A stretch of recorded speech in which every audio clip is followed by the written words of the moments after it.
Architects are exceptional designers and are great at assembling compelling presentations when preparing to meet with the client. Yet, in my experience, nearly 90% overlook one crucial tactic. This missing strategy isn't just a nice accessory, it's the key element that can turn a proposal from an idea into a winning project. I began to notice a certain pattern emerge as I worked in the heart of several major architectural firms, generating over tens of millions of dollars in fees for hospitality, retail, and mixed-use schemes, especially when meeting with decision makers. Whether I was showing my work to heads of design firms to land a position or presenting to clients to win a project, there were two key strategies combined with strong design that made all the difference. In this video, I'm going to walk you through the exact approach I used to get both architectural firms and clients not just interested, but genuinely invested in the design. It comes down to two powerful architectural portfolio strategies that I like to call medium and style. And when used in the right way, they create a huge impact and momentum in the project. You can also download a bird's eye view of my complete design proposal strategy in the description below. I've also been privileged to teach these very same strategies to over 400 design architects presently working in the architectural industry through my online coaching program. After years of trial and error, not to mention countless late nights prepping for client meetings in design studios, I started to notice patterns. When you spend years in a company and had prepared for hundreds of meetings, you can start to pick out the obvious pattern. One truth kept coming up. Each meeting, whatever was presented, needed this one crucial component. Even the strongest design intent needs to be presented the right way, in the right time, with the right medium.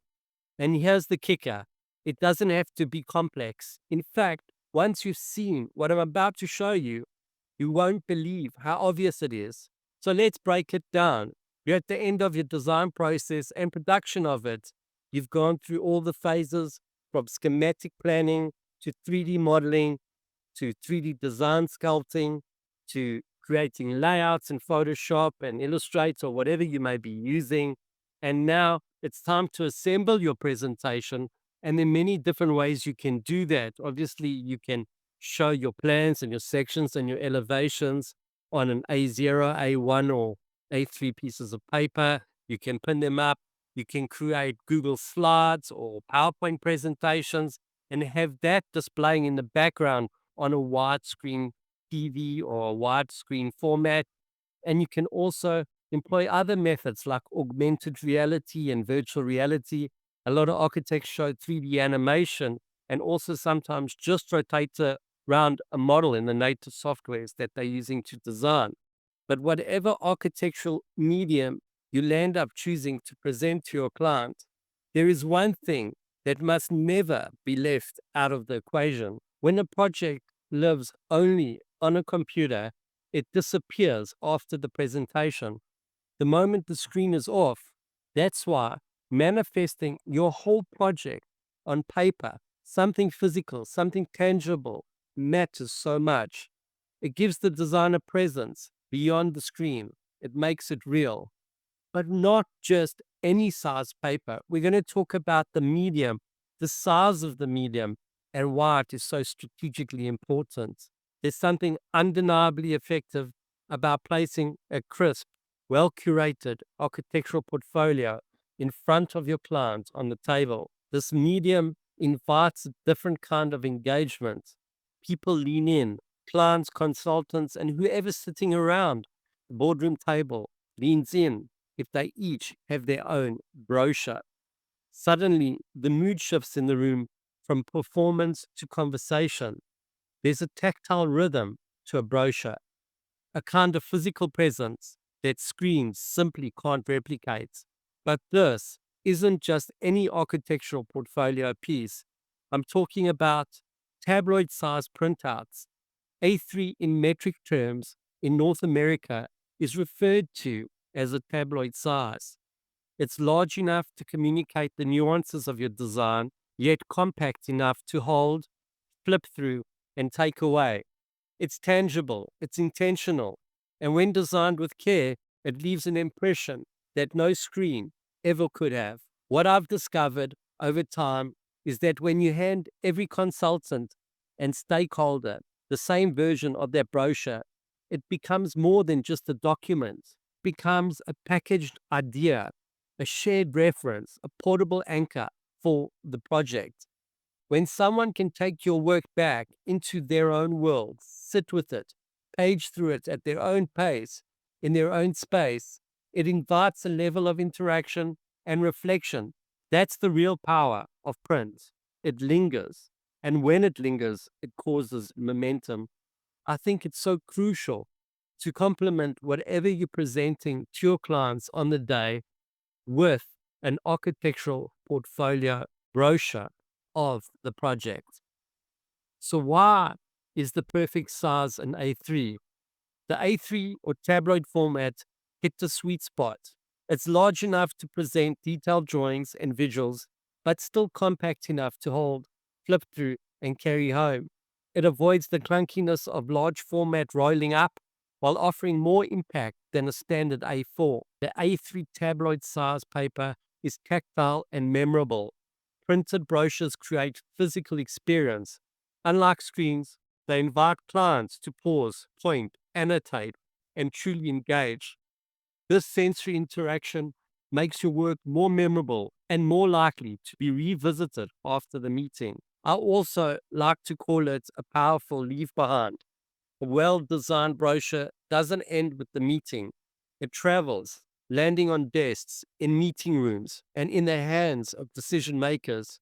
It keeps your work present, even when you're not in the room, extending the impact of your presentation beyond the boardroom. The A3 is high impact with low effort, and modern full-color lasers and inkjet printers make producing professional-looking brochures easy and really affordable. No tech teams, VR setups, or rehearsed animations, just stunning visuals on beautiful paper that are still stationary, easy to digest, and take home and look at. We also need to remember that clients aren't trained to read architectural plans or to interpret 3D complexity. A brochure with carefully curated still images offers simplicity and clarity. It paces the conversation, invites questions, and ensures ideas are never lost. But the next thing I wanted to introduce is it's not only about the size of the medium, the style of the actual drawings plays a crucial role. When styled with a handcrafted, natural looking render, the architectural portfolio brochure communicates care and intentionality.